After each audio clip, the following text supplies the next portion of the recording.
Okay, let's have this meeting come to an order. This is a special 5 o'clock meeting, and we're coming to, well, see, the roll call is that everyone is here today. And we're here to open up a public hearing for the property tax levy public hearing for the 2024-25 proposed property tax levy. So, and it's 5:01 PM. Anybody here that wants to speak on this?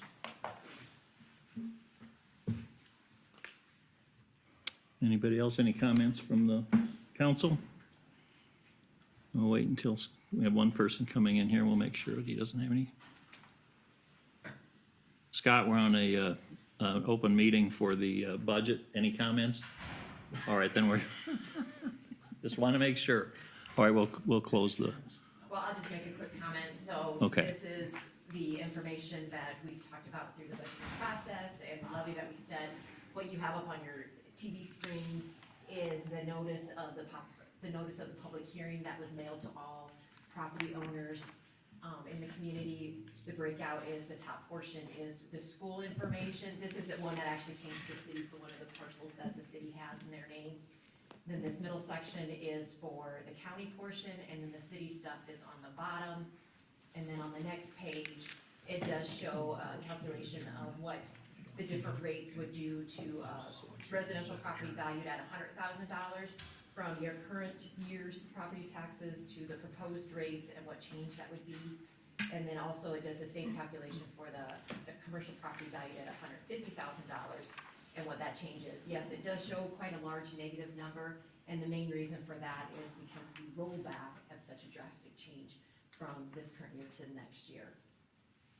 Because if you look at the actual levy rates for the three taxing entities, the rates, the amount to the levy rates for each of them are pretty similar from year to year. But this is the time for the for the public hearing, and that's all we have for this item on the agenda. It's just the public hearing, no action, and then we can move into our regular meeting. Okay. Okay. So we'll close at 5:03. And I'll look for a motion to adjourn. Tom? Jason? Roll call vote, please. Atherton?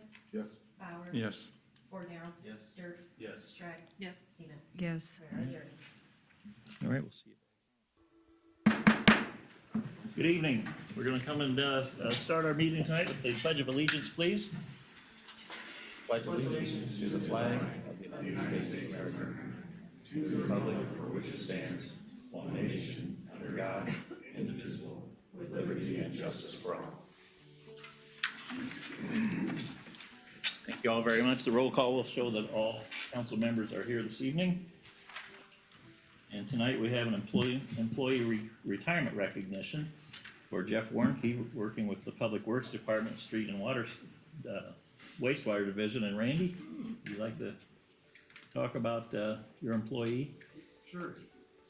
You bet I would. Jeff started working with the city in 1995, or my granddaughter would say in the 1900s. He has worked 29 years for the city. 26 of those have been in the street department. He did do a little 3-year stint in the wastewater division for a while, but then went back to the street department.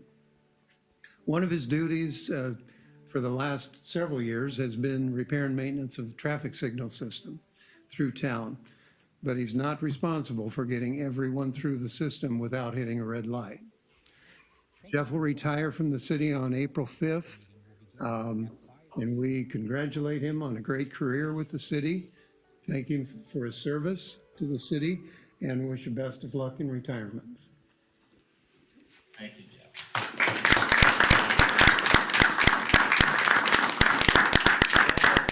You won't go unnoticed. This plaque is for you. If you please come up and we'll get your picture taken.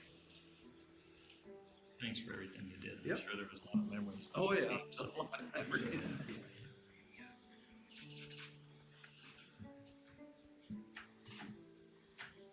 Thank you very much. Thanks, appreciate it.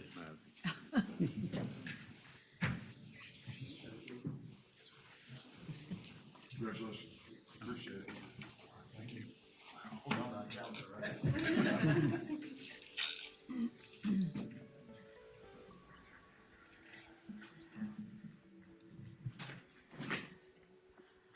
All right, moving on, we're going to go to the consent agenda, which includes approval of minutes of the March 11th, 2024 meeting, approval of bills and claims, licenses and permits, including a renewal of the Class C retail alcohol license for Carroll Brewing Company, and a new 5-day Class C retail alcohol license for Carroll Hy-Vee related to the Kemper Ball on April 27th. Appointments to committees, commissions, and boards, including an appointment by mayor with council approval for Todd Barrell for the Civil Service Commission. That's a 4-year term to expire 4/1/28. And infill housing incentive application approval and cancellations. Is there a motion to approve? So moved. Second? And Tom and JJ seconded. Roll call vote, please. Shrek? Yes. Dirks? Yes. Seaman? Yes. Bornero? Yes. Atherton? Yes. Bauer? Yes. Motion is approved. All right, very good. Are there any oral requests from anyone in the audience this evening related to any topics that we do not have on the agenda this evening? All right, seeing none, we'll move on to ordinance, and we have none of those as well. First resolution coming up this evening is the $1.13 million amount subject to change, general obligation capital loan notes, Series 2024A, and Laura. Yes, thank you, Mayor. So this morning, we received proposals for this debt issuance, and just to refresh your memory, this is for the purchase of a fire vehicle and partial funding for the rec center project that is nearly complete. Tonight, we do have Suzanne Gerlach with PFM here to present the proposals and the ultimate investment. Good evening. So just like to say congratulations on the successful sale. There are not many communities in Iowa that can receive 4 bids from local banks for an offering like this, so that's a feat in of itself. For a competitive sale on the market, we consider a successful sale 3 bids, and today you received 4 bids for just. Thank you for joining us. That's The Carroll City Council meeting will begin at Public one, 5:15. bid today. The winning bid was from Iowa Savings Bank at a rate of 4.90%.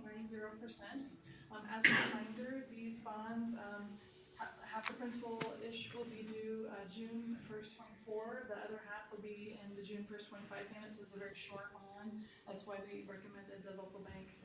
This is just paper rating. They want to go to market, official statement, do all of the process for normal bond sale. So Iowa Savings Bank was the winning bidder at 4.9%. The second place or cover bid was from Westside State Bank at 5.25%. Third place was Avila Bank at 6.03%, and United Bank of Iowa was at 6.4%. So quite a range of interest rates today. But you'll notice when we look at that NIC, the net interest cost, not a huge difference in the net interest cost because this loan's not going to be outstanding very long. So the winning bid from Iowa Savings Bank has a net interest cost of $32,783, and the second place bid is only $3,000 more roughly. So that's sort of indicative of just how short this loan is. I don't know if there's any questions for me, but PFM does recommend that we award these bonds to Iowa Savings Bank at a rate of 4.90%. I'm happy to answer any questions anyone may have. No questions? All right, thank you very much. All right.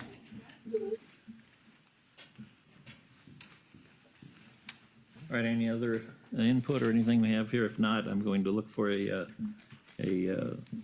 motion to approve this on approval of resolution directing the acceptance of a proposal to purchase $1.13 million amount loan, subject to change in general obligation capital loan notes, Series 2024A as presented.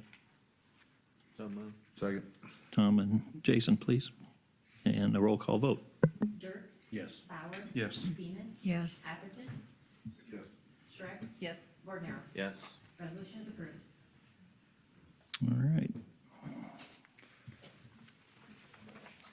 Next resolution is Carroll Area Access Television Coordinator Agreement Amendment. And Aaron? So as we've gone back in the last couple of months, we've been looking at the contract with Cat TV and his request to change his current contract, and we pay him $400 per week for the community calendar, and then $100 for every meeting recorded, along with broadcasting meetings that are already recorded that he doesn't have to send somebody to the meeting to record, would be at $70 a meeting. We have, over the past 10 years, in 2013, we had a contract where that contract was, we were paying him $300 per week and $90 per video that was edited and ran on the TV channel. Council or staff is looking for discussion on changes to the proposal, and then obviously approval of a resolution for an amended contract.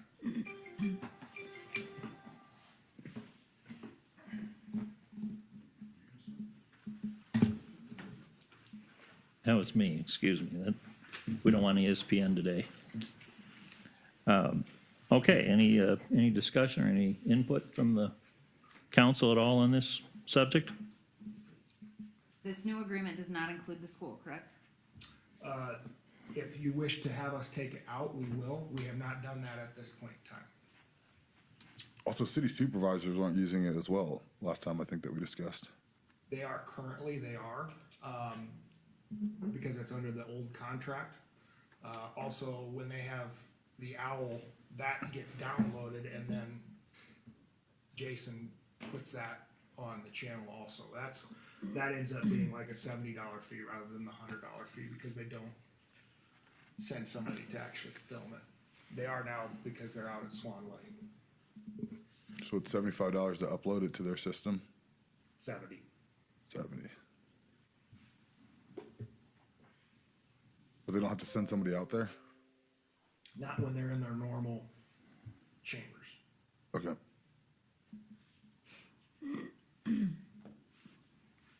Any other discussion about this at all?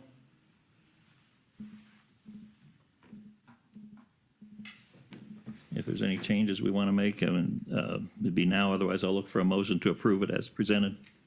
So moved. Second. That was Laverne and Carolyn. Yep. Roll call vote, please. Dirks? Yes. Bauer? Yes. Shrek? No. Seaman? Yes. Atherton? No. Ordinary? No.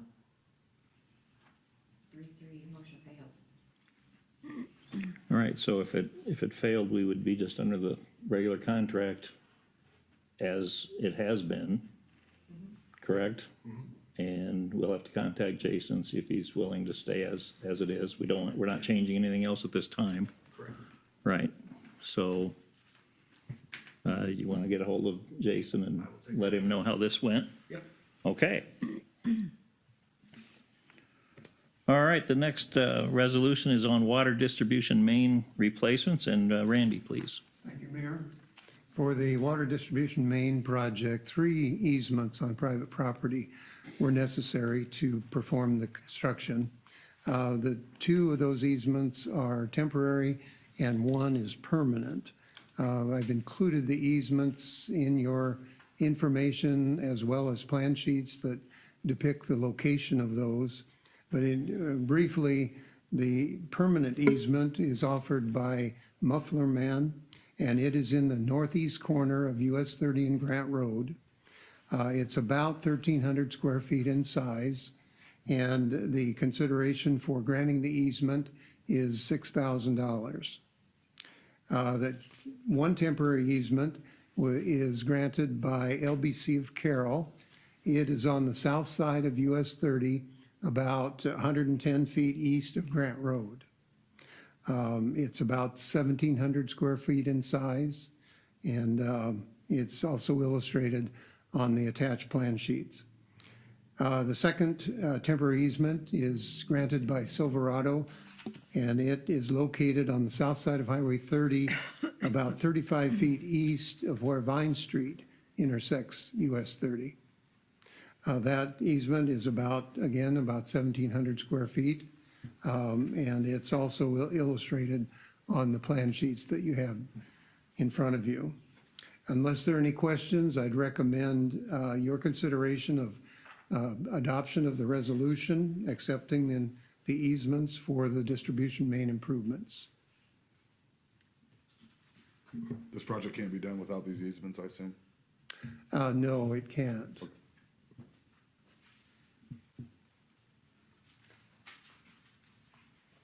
Any other questions? This won't like affect any of the the roadways or anything like that. It'll all be, Right, these are all behind the curb, and the road will remain open.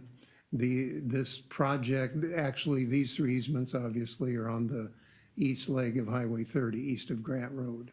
And it is proposed for horizontal drilling, so the disruption even to the excavation is minimized. But in these three locations, the reason we need the easements, this is where we need to excavate, so. All three places require excavation, correct? Yes, these three do. Mhm. And the reason, just explain quickly why one is permanent and the other are temporary. It's obvious, but what, The permanent is needed in that northeast quadrant of Highway 30 and Grant because the right-of-way there is so narrow. It's actually just behind the curb on the roadway because of past roadway widenings. So we couldn't put the water main in the right-of-way. And then because of that width and it's completely full of utilities. So we moved it back actually to the north a little bit, put it closer to the building, the Muffler Man building, and that required placing it on private property and requiring a permit easement. The other two on the south side of Highway 30, they are actually just for bore pits for their horizontal directional drilling in order to set up, push the pipe, make the connections, and then they'll be restored with no, actually the easements terminate 90 days after construction. So no long-term damage or effect on those. The permanent easement obviously carries with it some restrictions. It restricts any building upon the easement area. So there are property restrictions on permanent easements.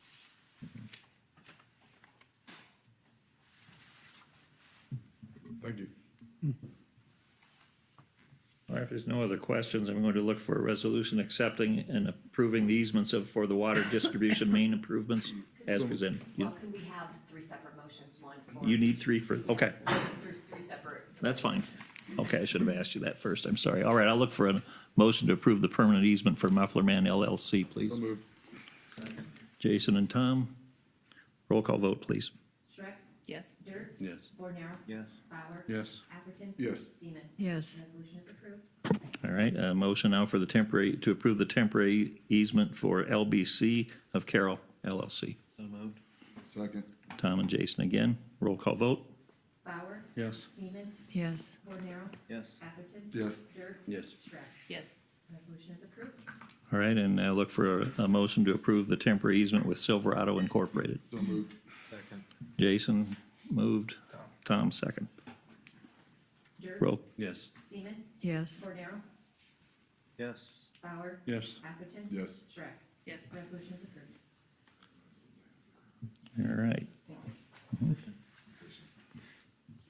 All right, we'll move on to the next resolution, which is regards easement for sanitary sewer right-of-way, Lot 3, Wendell subdivision, Plat 2. Randy again. Thank you, Mayor. Carroll County Redemption has granted an easement for sanitary sewer right-of-way on Lot 3 of Wendell subdivision, Plat 2. If you'll recall, that is the property that you rezoned, I think, at your last meeting. This easement is 20 feet wide, centered on an existing sanitary sewer line.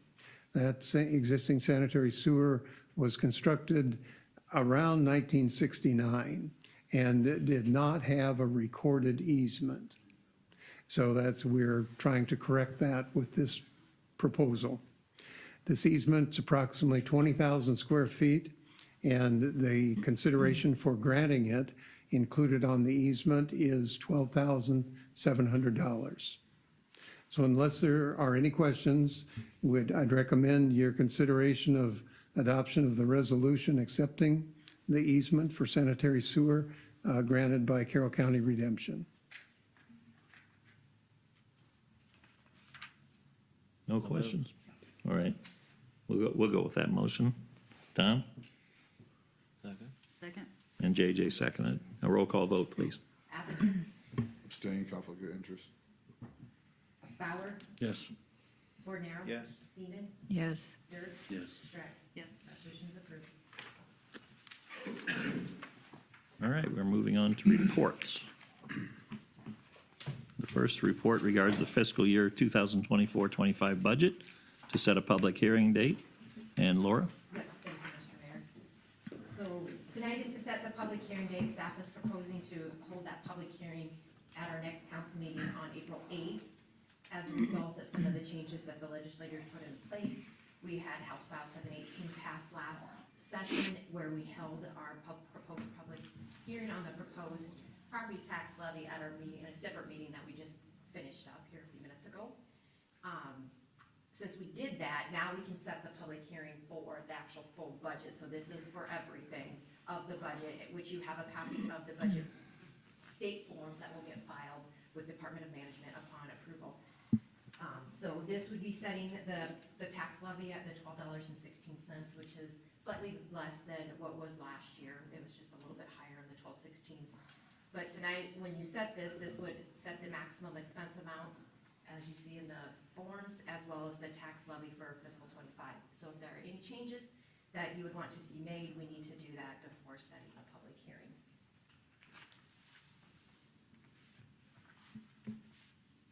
No questions? All right, I'll look for a motion to approve. Okay. Do we ever figure out what we're gonna do with some of these nonprofits, or is it just a go? It's Some of these still- nonprofits, did we figure out what we're gonna do with the car? There was a lot of conversations that were ultimately pushed off to a later date. I don't know if this is a later date, or the hearing's a later date, or where is this later date that we can kind of hash these things out? All of those were approved in that last budget meeting that we had, because we had those discussions and we said, Okay, as approved, that was the motion, that they approved it as we presented it, unless there were changes specifically. And we didn't make any changes specifically. The only change- There was a change, there but I was a change can't remember to what the it was. funding For California Growth Partnership. Yes. never mind, we're good, I remember, yeah, I voted no on that, okay, appreciate it. Anything else? All right, we need a motion to set April 8th, 2024 as the date for a public hearing for the proposed fiscal year 24-25 budget. And is there a motion for that? So moved. Second? All right, Laverne and Carolyn. Roll call vote, please. Schreck, Yes. Bornero, Yes. Seaman, Yes. Dirk, Yes. Atherton, Yes, Bauer. Yes. Motion is approved. All right, our next report will be on the Carroll Recreation Center Improvements Project 2021. And I see Chad's not here today, so Aaron, would you be able to comment on that? The contractor, Beta Construction, has substantially completed the Carroll Recreation Center improvements. The date of substantial completion date was February 22 of 24. The project has been reviewed by staff and by RDG Planning and Design. All that is left for the final project completion is stated in the punch list of items and are expected to be finished within the next few weeks. The final walkthrough will be after these items are finished or installed.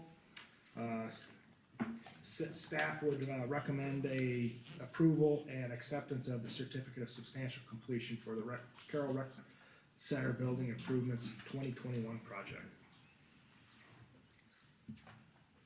All right, if there's no questions, I'd look for a motion to approve as presented by Aaron.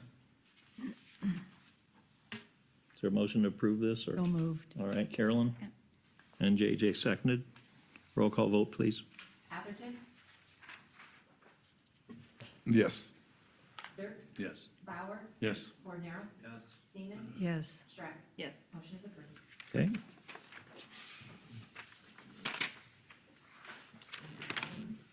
All right, our next report is on the U.S. traffic signal removal study, which has been an extensive and very interesting part for everyone in Carroll, I believe. It's been a 3-month study, and it's just now completed, correct? Technically, it's done What day did that finish, Randy? March 20th. March 20th, Yes. okay. Yeah. So we are completed, of course, we still have everything up, and I think this is an issue that maybe if we all feel comfortable commenting on a little bit, that would be good.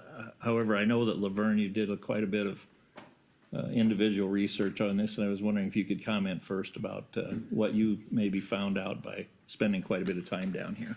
So, pass these out, take one. This is a summary of my summary. Laura's gonna put up a couple things. I spent a lot of hours down here. So on the screen you have, you can see, this is just one of the forms I used. Each check mark is a vehicle, either a semi or car or whatever that went by in a 30-minute period. On the left-hand side, you can see where I kept track of semis. The reason I kept track of semis is because at an incline on Court Street, on Highway 30, I wanted to know how many semis would be having to stop there every 30 minutes. In the middle column where you see 07, 3, 13, and those numbers, that's how many seconds a vehicle had to wait. The reason I did that is because every 30 seconds, the light changes from green to red. So I wanted to know how many actual times vehicles waited over 30 seconds.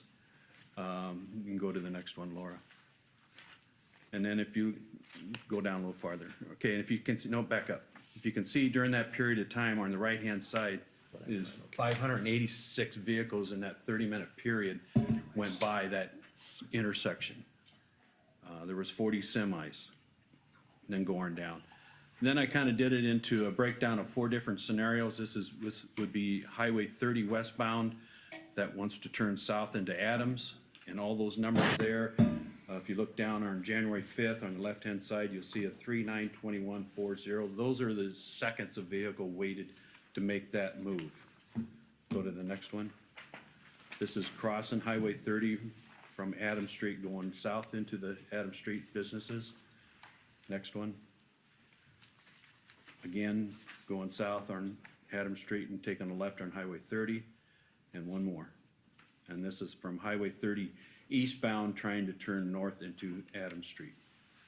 Okay, those are my sheets, but what you have received here is a breakdown of all that. If you look at the scenarios, you'll see the 4 scenarios we just covered there. Can you still understand where I'm going with this? Okay, so on the left-hand side there, it says over 30 seconds or under. So if a vehicle had to wait over 30 seconds, I wanted to notate that because that's how long the light would be on green or red. So to make that left-hand turn to go into Adams, there was 0 vehicles and 101 of them were under 30 seconds. Not a one of them had to wait 30 seconds. So if you go down below, you can see the total of all 4 scenarios. 20 out of 237 vehicles had to wait over 30 seconds to make one of those 4 scenarios above. In total, at Adams Street, I did 10 30-minute sessions, and then I went to court for 2 30-minute sessions. The one thing that came apparent on this, this is what I wanted to study, but the thing that jumped out at me afterwards is how many times we would have stopped Highway 30 traffic on a red light with nobody doing one of these 4 scenarios, no vehicles waiting. So Monday through Friday during the times that the stores are open, from 11 to 19 different times we would have stopped Highway 30 traffic with nobody wanting to do the 4 scenarios up above. There was nobody waiting.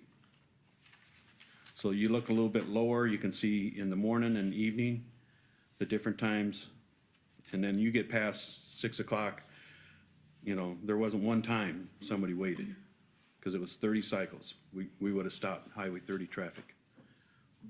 Or the light would have turned red, I would say. So. Okay, next page. Traffic count during the busy times ranged from 447 to 586 vehicles. At Adams Street, the semis were 17 to 39 semis per 30 minutes, but that breaks down to between 5 and 10 semis would have be waiting to go up that hill climb on Court Street, on Highway 30, Court Street intersection. In the wintertime, that's a lot. That's a problem for those semis. Pedestrians crossing Highway 30 at Adams for the total study. There was 4 pedestrians that crossed when I was there, and they were all after 5 o'clock.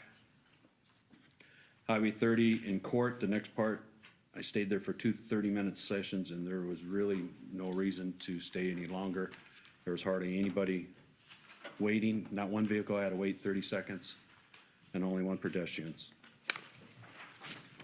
Here's where we got to really get into it. As the DOT in 2016, when this study was done, they recommended Adams and Court lights to be taken out. Now, if we remove these lights, the DOT will not let us put these back in. So we got to be very understanding what we do here. Since this was, the lights were covered, Brad has told me there's been no accidents at Adams and Court. Ironically, there's been 2 at each of the other intersections with Clark and Main and Carroll. The cost per intersection, earlier Randy was telling me between 200 and 250, but in our memo it's 250 to 325,000 now. So we, you know, if we're going to take these out or not put these in, we're talking quite a savings for the city if we do this. Carroll, Main, and Clark, you know, I sat at those. I didn't do any notations on those, but it's very obvious we need that traffic to stop because there is a lot of north and south traffic on those intersections, and those intersections are the 3 in the mid part of town that do cross the railroad tracks. Now I get into parking on the next sheet. I need to explain this a little bit. On the bottom side, it's Highway 30 where it says south. Okay, on the bottom right-hand corner, it says handicap. Well, Vale Bank is right next to that area. So each one of those slots is a parking space. And what says driveway to the bank, so this is the south end of that. So if there's a vehicle that parked there, I notated what kind of vehicle it was, and then I'd come back every 2 hours. I started at 8 in the morning, then I did it at 9, then 11, 1, 3, and 5. And if there's a check mark next to that, that means that vehicle was there at the previous time I stopped and looked at it. Okay, everybody aren't figuring that out? Now go to the next page. This is the north side of the Vale Bank. In the left-hand top side, you can see City Hall, so you get a graph of where we're talking right out here now. Again, if it has a check mark, that vehicle was there. But what I want you to see is how many blank spaces there is. They stayed blank all day. Now for the one that really is telling, which is a good thing. This is Highway 30 south, where all the businesses are. Remember I said if there was a check mark, the vehicle was there, or in the previous time I went by, there's very little check marks on this page. That's telling me there's a constant turnover of traffic. That's a good thing. That means that the store owners aren't parking there. The one on the left-hand side where it says blue pickup with 2 check marks, I did this 5 days a week. You can see in the middle on the top, it shows Friday. I did it all 5 days during the week, and that is the worst scenario there was 2 check marks behind a pickup, or behind that vehicle. Otherwise, a lot of them didn't even have check marks. So that's a positive thing for everybody, and if you really look at it close and take the time, there would be an open space on every time I went down there that a car could park. Now, if there wasn't, you know, you can go on the south side. And then the last thing I did that I didn't mark is I went on this, at 5 o'clock, I went where Wiley Eye Care is, on the south end of Adams Street there. And at 5 o'clock, you'll see a large amount of people leaving their stores to leave for the day. So the people that work there are parking there instead of here. Now that's just my summary. I'm not an official. I just took the time to do it to help give some information and data. The last time this was done, there was no data like this, and emotions got involved in it, and I was just trying to get some personal data. That's all I got. Would you have an opinion what to do of? I think the based on- data, to me, the data speaks for itself. Okay, Thank you for doing all this. yeah. Appreciate that. Jerry, I'd like to, and I appreciate everything Kyle, not Kyle, I'm sorry, Laverne did. This was Snyder and I'm going to speak only about Adams Street's lights. I went through this once before when this was presented. And so I have actual information from that study down here. I'd like someone to give Laura a copy also. This was done under the auspices of a DOT project. It was Snyder and Associates that did the recommendation. And I have the study here, it's like 15 pages. There was a 93 page index. The study was completed under the Traffic Engineering and Assistance Program managed by the Iowa Department of Transportation. And then Snyder and Associates completed the study. I want you to only look at 2 pages out of the study, but they are significant.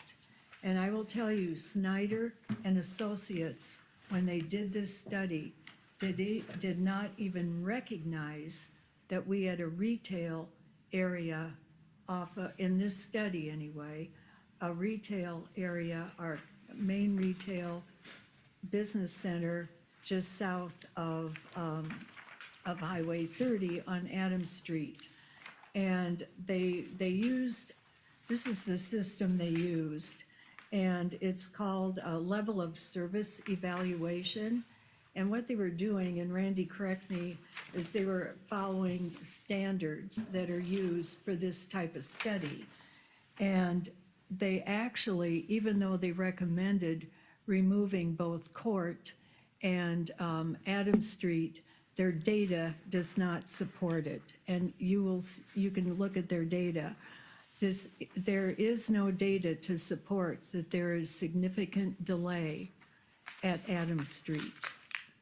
And if you look at the very first paragraph on page 4 of their study, intersection delay is qualitatively described by a performance measure called level of service, LOS, which grades delay on a scale of A to F. LOS-A, level of service A, is considered the most desirable level with the least delay. Then down below, they have a little, in table 3, they show average delay per vehicle in seconds for unsignalized intersections and signalized. Less than 10 seconds delay is described by them as the most desirable level with the least delay. There is no delay according to the chart that is on the next page. So I'm arguing that, yes, it costs money to maintain this, but as Randy said, and to keep the signals there, which we've had for a long, long time, their data does not support what they argued for. And what they were doing mainly is looking at safety, traffic accidents. Let's keep moving so we don't have rear end collisions.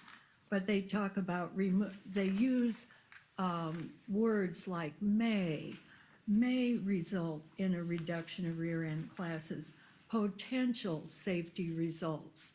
It's never like, my gosh, it definitely will. And so I want you you can look at all of these. The study included all these streets, and I want you to look at Adams Street and remember that A is the least delay, the most desirable.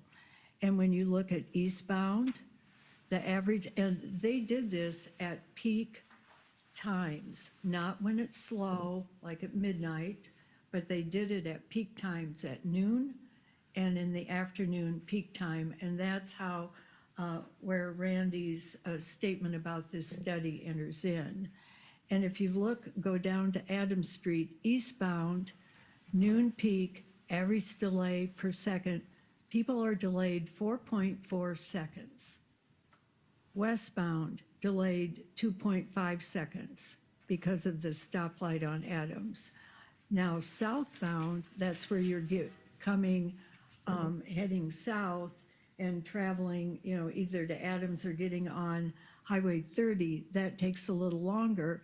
But overall, the signal noon peak is 4 seconds. It rates an A, the most desirable, okay? The afternoon peak rate is 3.6 seconds. That is also rates an A, and so on. So overall, the rating at the noon peak and the afternoon peak, you end up with 4.0 seconds wait delay and a 3.6 second delay. That is not, in my estimation, a significant delay that is slowing traffic down. And I guess from my perspective, also, I want to note that this study, the responses back in 2016 were much smaller than the number of responses we received with this study. And do not remove, Randy included this, the current one, do not remove at Adams Street was the highest count, 57. Back in 2016, 14 said do not remove. On Court Street, 31 to 10. I'm not speaking to Court Street because the majority of people told me close court. But please do not close or get rid of the stoplight at Adams for many, many reasons. And I want to tell you something else I found very interesting in their original 2016 study. They never once mentioned the retail south of 30 at Adams. But guess what they said in their report? They said, do not remove, and remember, they studied all these streets, not just the two we're discussing tonight. I found this ironic and really disappointing. They said, do not remove the traffic signals at Quint or West Street because there's commercial activity across the street on the south side of 30. They never once acknowledged the importance of our retail area downtown. And so I think so many people, for a multitude of reasons, have contacted me, please keep them. And I know perception isn't an academic study, but it counts to people. And people make choices about where they want to have businesses, where they want to live, etc., based on perceptions, not academic studies. And most people that have talked to me, whether it's people that own businesses or not, their perception is part of it's safety, especially during the holidays. They do park on the north side of 30 by Avila. And the holiday season is very important for our people. It's their livelihoods. So what I'm seeing is, I don't see, if we're looking at, by gosh, we got to keep traffic moving. We got to keep it moving. There is no, and here's their data. This isn't my opinion. This is what they came up with, eastbound, westbound, etc. And I want our retailers, I'm glad they're here. And if you look on the back, here's the sheet out of the budget book that Randy alluded to in his memo. The money will come from tax increment financing. I think we can afford to keep one of the signals. I think it's worth the investment in our downtown businesses. After all, they do create a lot of the increment in increased value because of what they do with their businesses, their properties.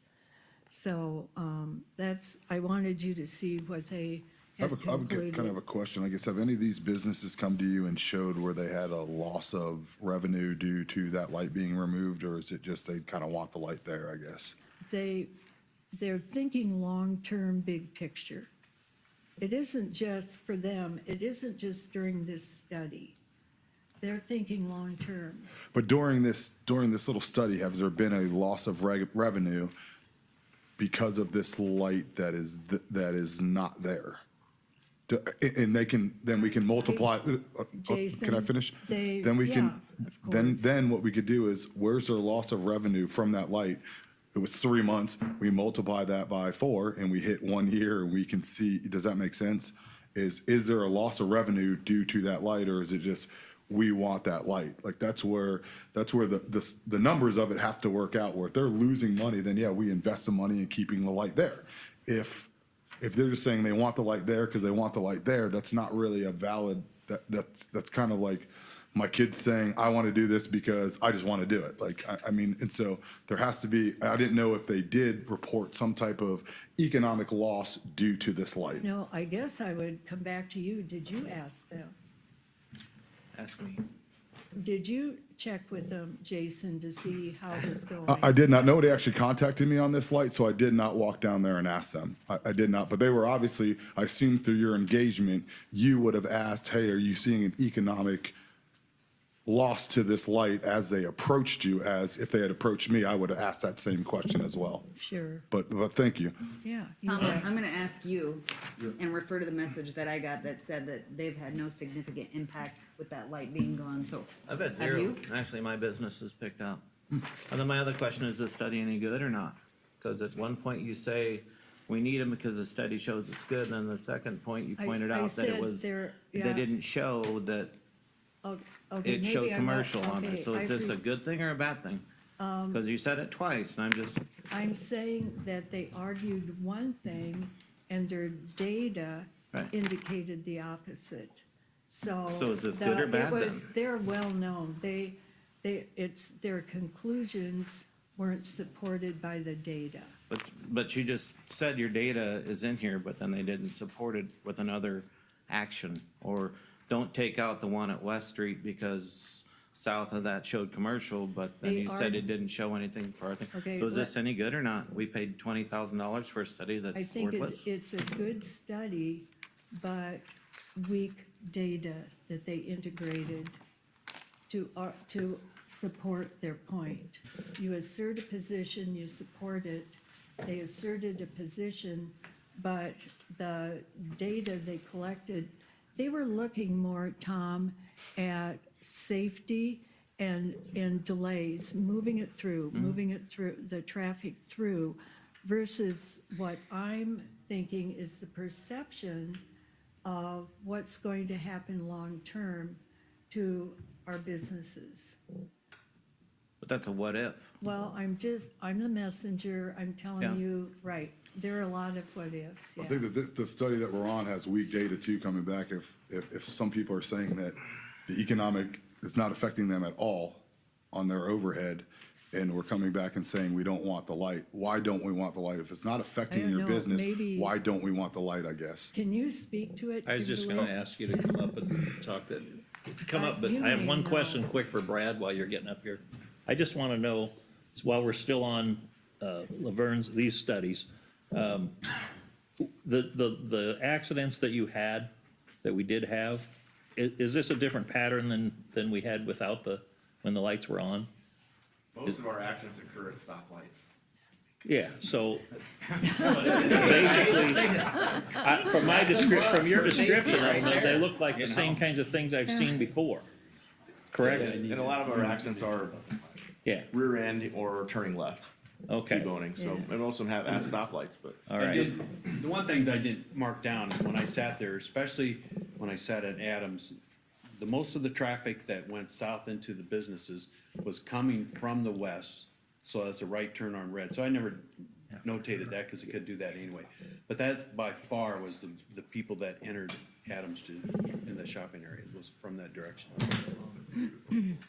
Okay, go ahead and state your name so we know. Lily Tyler with the chair of the Carroll Chamber of Commerce. So the first thing I want to say is, I cannot address the economic impact of every individual business.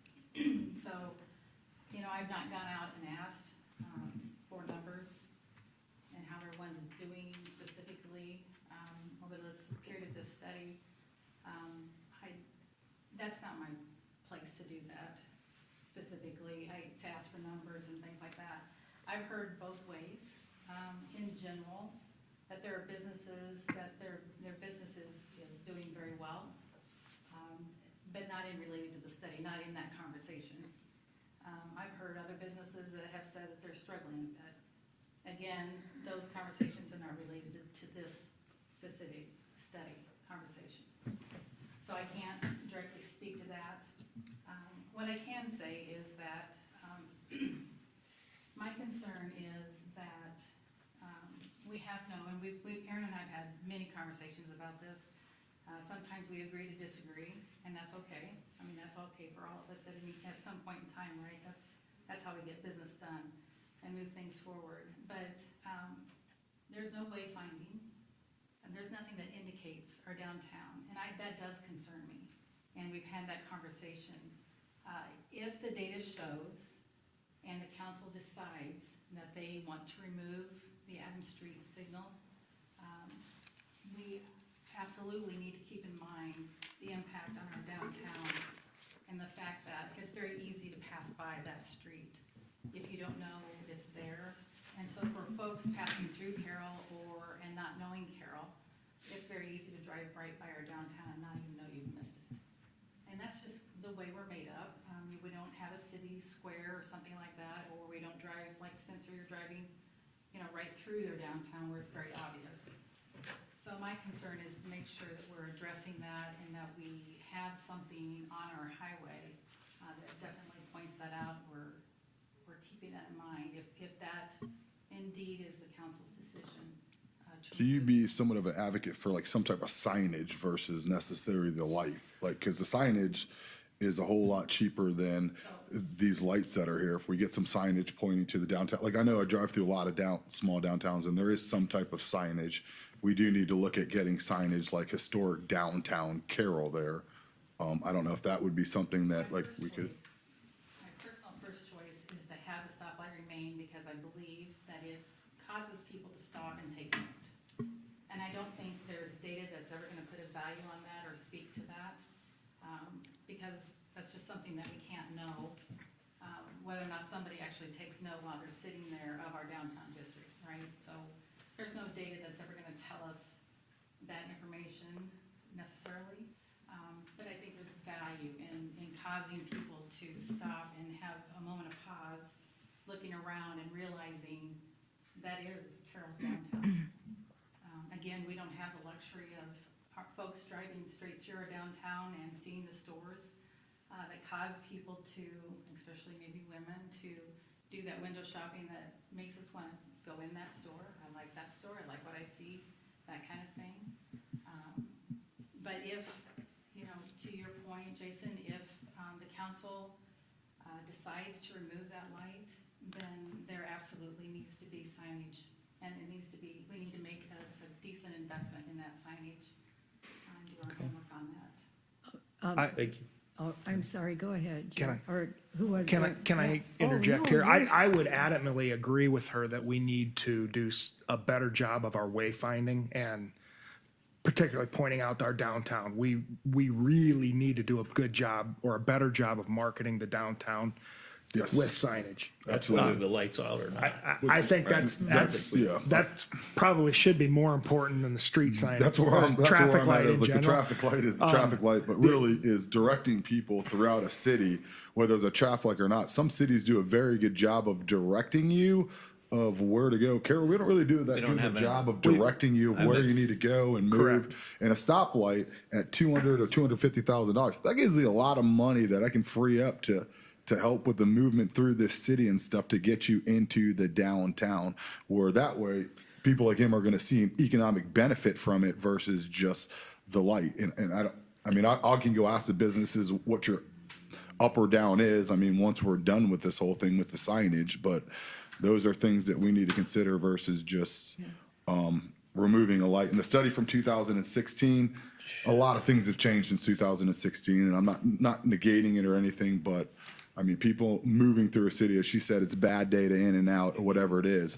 At the end of the day, if we can, I mean, we could save quite a bit of money to invest into signage and moving through people throughout our city is really where I think we should do it versus, I guess, a stoplight is kind of where I'm at. I've expressed to Aaron several times, I think even $250,000 for an electronic billboard pointing people to the downtown would be a heck of a lot better investment than a stoplight. I personally drive that thing 7 days a week, multiple times, never had to stop, love it, haven't had one bad thing yet where people come in and say, dang it, I didn't come down here because you had the stoplight. It just hasn't happened to me.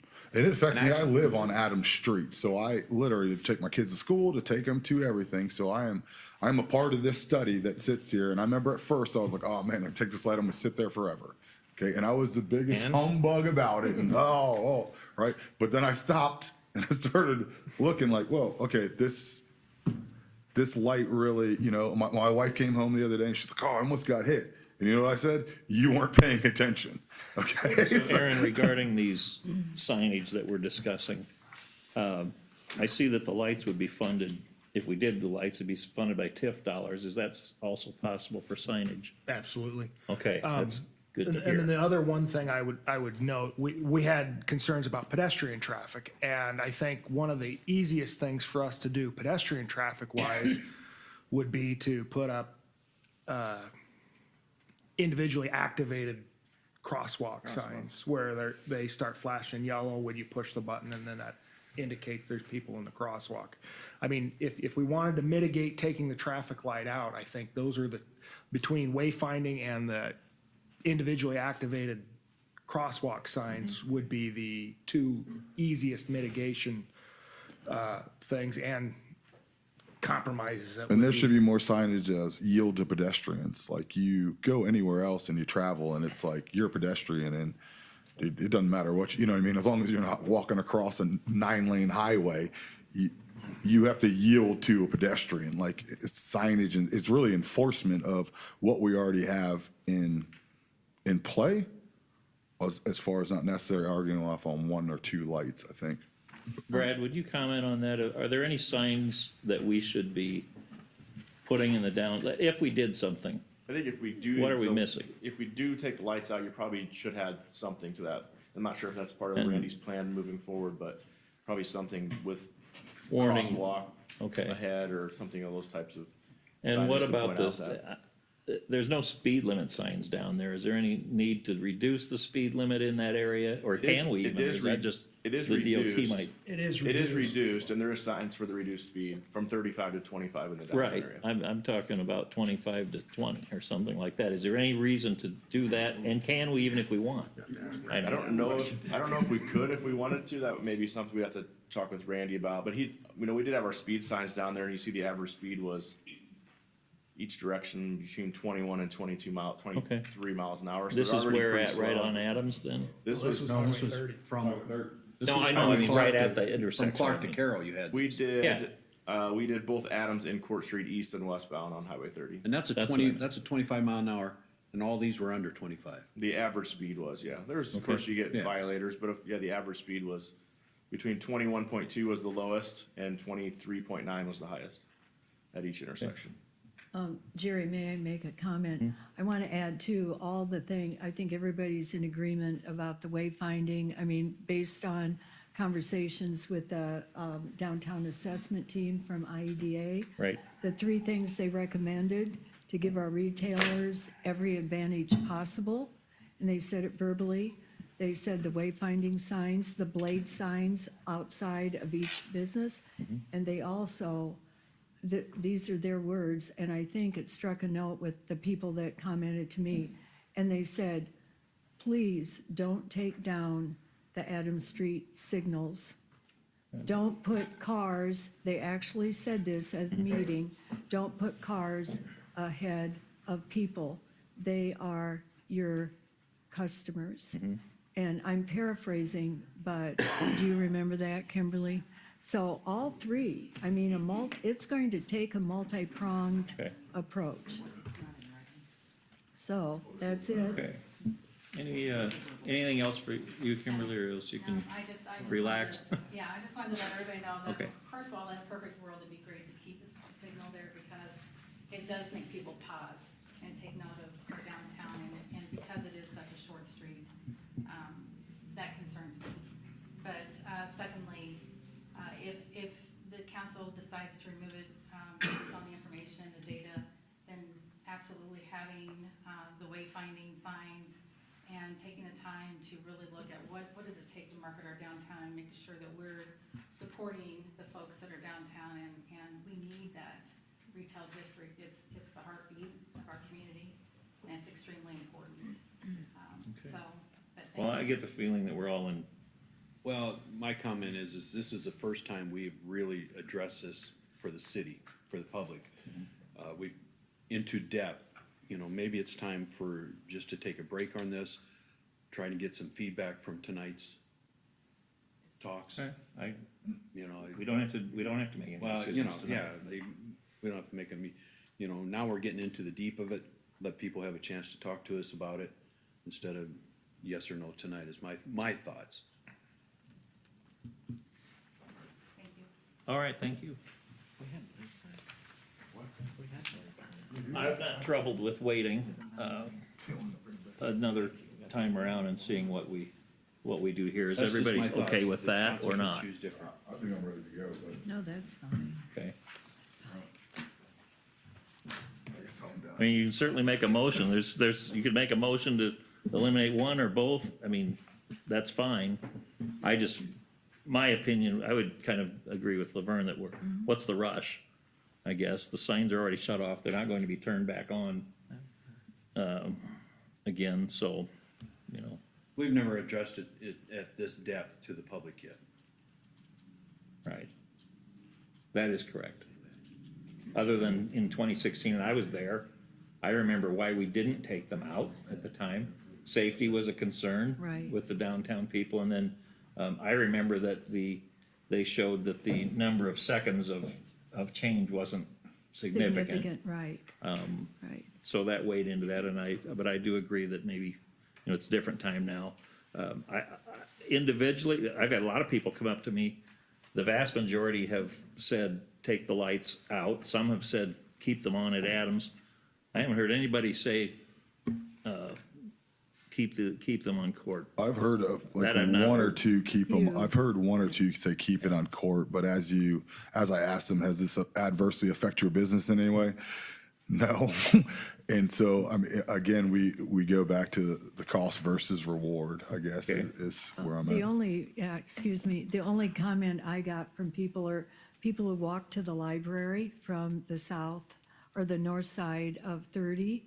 And one lady said to me, would you keep it, I feel safer walking with the light there at Court because it's the front door to the library. And that stuck with me because it's a straight shot to get to the I had a library. person tell me So about that too. it's interesting. But they were to- like on 10th or 11th Street, and I said, Yeah.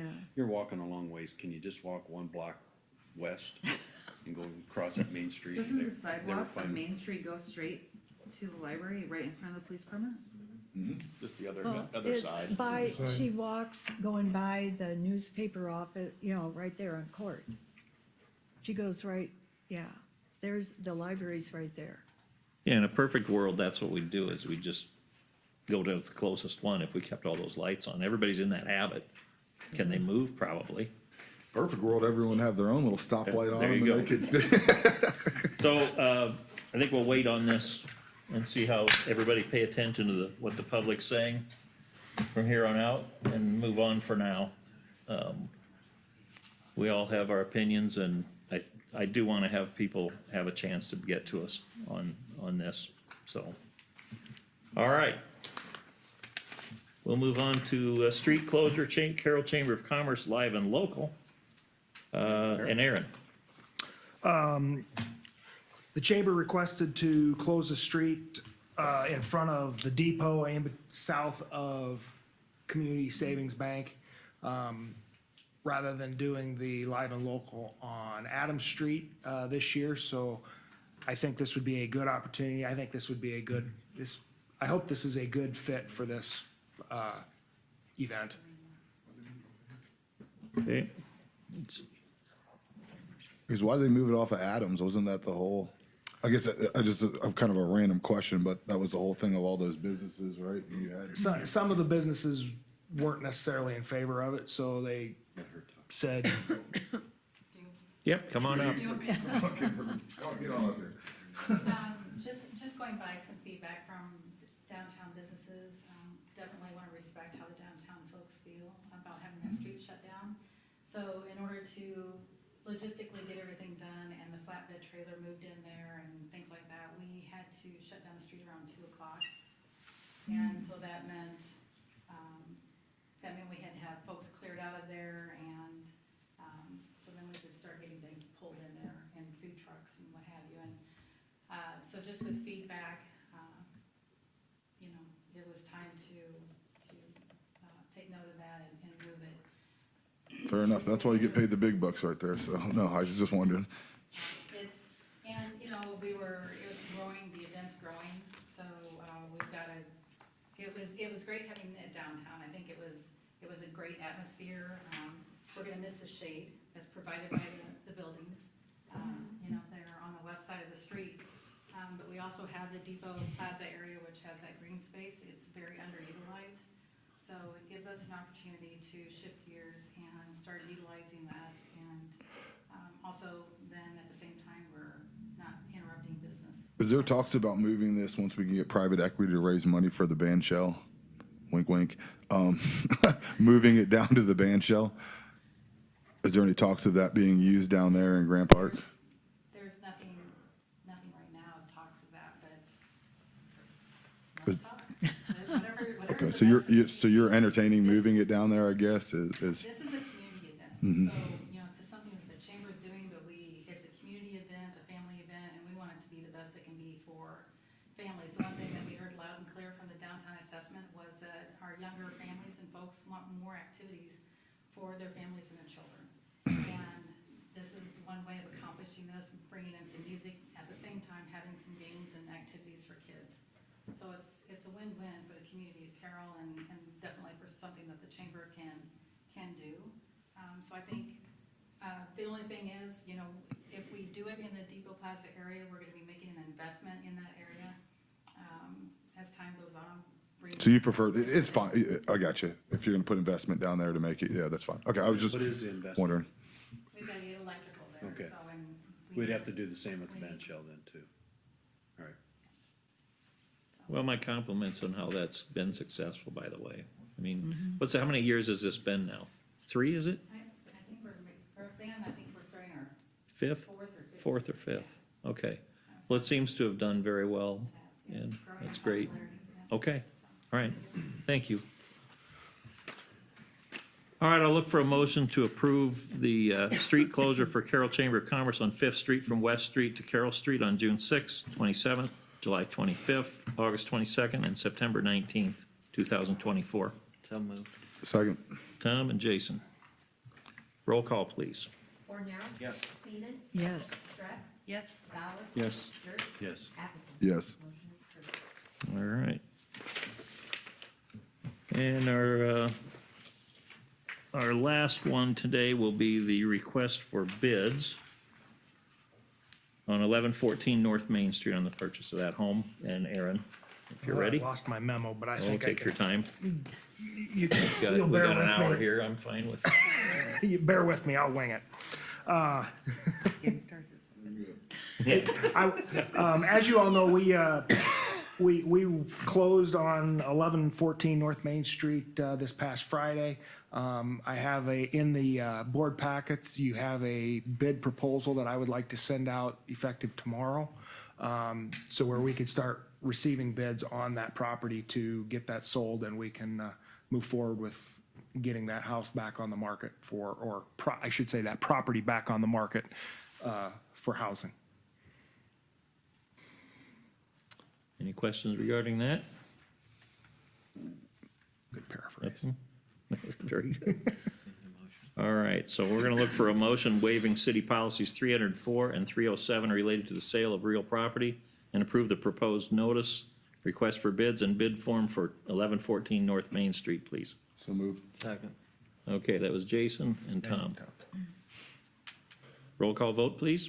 Bornero? Yes. Atherton? Yes. Bauer? Yes. Dirk? Yes. Schreck? Yes. Seaman? Yes. Motion is approved. Okay, regarding any committee reports, they're all included in our packets for reading, and I have no comments from the mayor. How about any city council comments this evening? And how about from the city manager? Sorry. We have a meeting, Jim Thompson is gonna come to town, and we wanna talk about our downtown assessment a little bit and get the two dates are the 2nd and the 5th. Well, it sounds like I have 4 council members that are interested. If I have more than 3, that becomes a quorum, so I have to post a public meeting unless we all wanna play rock, paper, scissors and decide who's gonna be there and who will step down. Both going. What time is it? Carroll and Kyle, Laverne and Jason all said that we would be willing to be there. I don't have a specific time yet, do we? 3 PM. Oh, 3 PM on the 2nd, April correct? 2nd. April 2nd. You, Be there. you want to be there too? Okay, we'll just post it as a public meeting. We won't make decisions, but it'll be a public meeting where you all can be there. I think we can work that out. Also, we did our first housing assessment meeting last week, Wednesday. We got a lot of good information. We will have our next housing assessment meeting on the April 3rd, on Wednesday, next week.